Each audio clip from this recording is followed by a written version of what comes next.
Hey guys, Steve Tan here. So in this video, we're gonna talk about how we build a good relationship and also how to negotiate prices with your suppliers on AliExpress or Alibaba or anywhere else, okay? I want you guys to take note that most of the AliExpress sellers are kind of like the middlemen.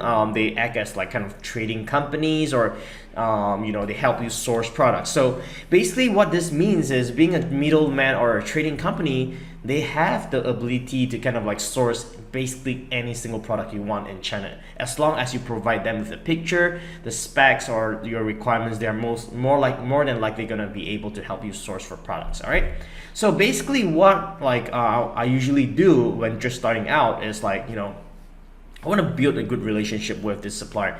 Usually this comes with like a lot of orders, right? You need a lot of orders to kind of like show that you are like a major player or like kind of you're someone like in the game, right? If you just just go to this supplier and tell them like, hey, I'm looking to buy like 10,000 units, what's your best price? They get all these questions all the time. So, chances are they might not be really interested unless you're like really buying these products from them. All right. So when just starting out, I would not go really aggressive in getting the lowest prices, but probably more in like building a relationship, right? So basically what last time AliExpress allows you to do like instant messaging, but I think they kind of like moved away. They use emails, kind of message center concept right now. So usually what I'll like to do is if I'm planning to buy from this supplier, I'll usually get their WeChat.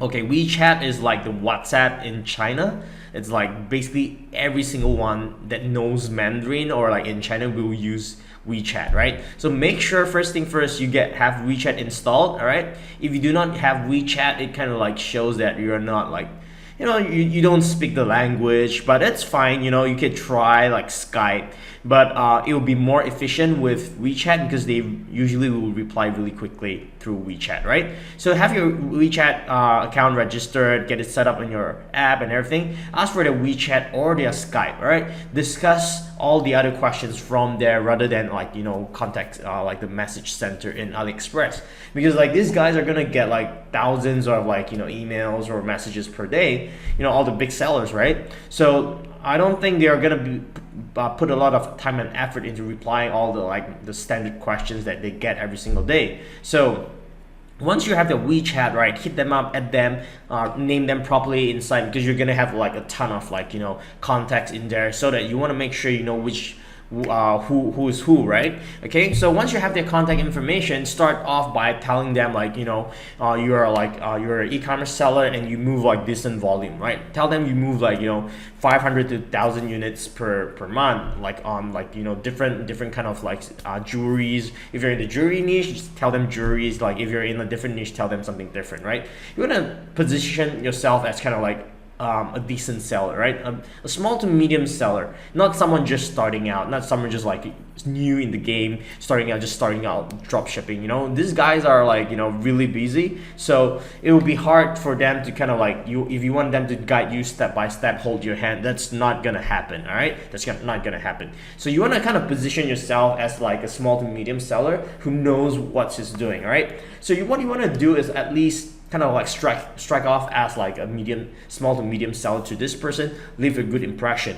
So start by asking pricings, for example, let's say, what's the best price you could offer me, but don't go over aggressive, hey, let's say if he give you $5, don't tell him could you give me $2 or $3, all right? Because that's not gonna happen for sure, because you're not gonna buy in bulk. But at least have him gear him up for something called tier pricing. So tell him let's say if I could buy 50 units per day, what's the price? What's the best price you could offer me, right? So you want to do tier pricing. Let's say 1 to 10 units, let's say $10. 10 to 50 units, $9.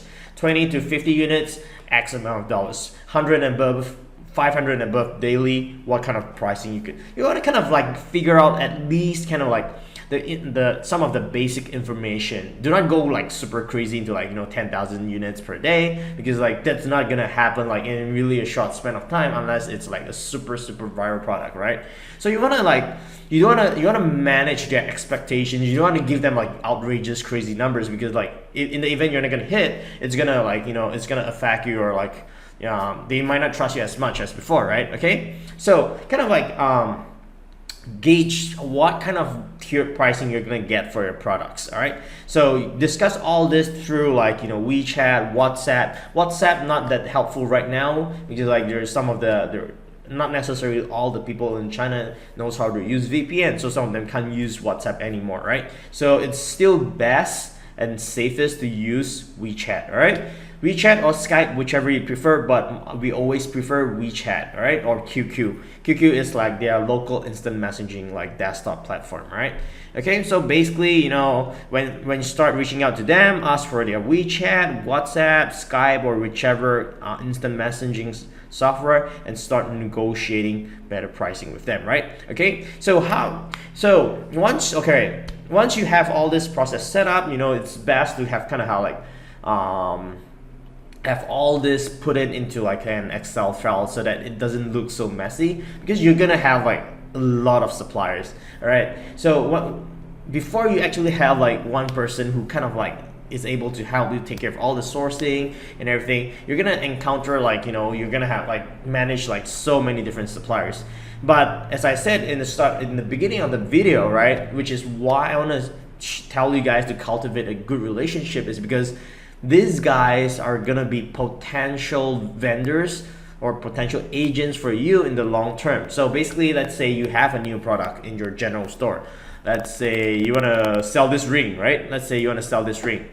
Okay, you want to sell this ring. So all you need to do is, you do not even need to go into AliExpress or Alibaba. All you need to do is send this picture or send this link to your agent and tell him, look, I need this product sourced. What's the best price you could provide to us, right? The only time you need to do and go into AliExpress is just to compare if their pricing and on AliExpress is competitive or not. Because what you guys want to do is to make sure that the pricing going through the agent is usually way cheaper, or at least like 10, 20, 30% cheaper than on AliExpress. All right, but that's on the second phase, whereby you are already selling like a decent volume and you have like a long-term and good working relationship with your vendor and agent. All right, does this make sense? Okay, so AliExpress is always a good place to source products initially, and once you start having good relationships, you're starting to like go through this agents or middlemen who are able to help you take care of more products and more. So basically, if you have like 10 different products, you're all gonna go through like one,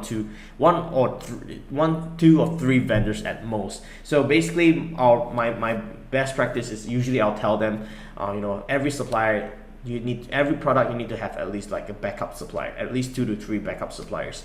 You never know, one day you might hit like a super like viral product and like none of them are able to fulfill or like accommodate all your influx of orders. So you want to be careful, and you want to be like prepared for this kind of situations. All right, guys, so take it slow from there, build your relationship with your suppliers, and take it from there one step at a time. All right, I'll see you guys in the next video.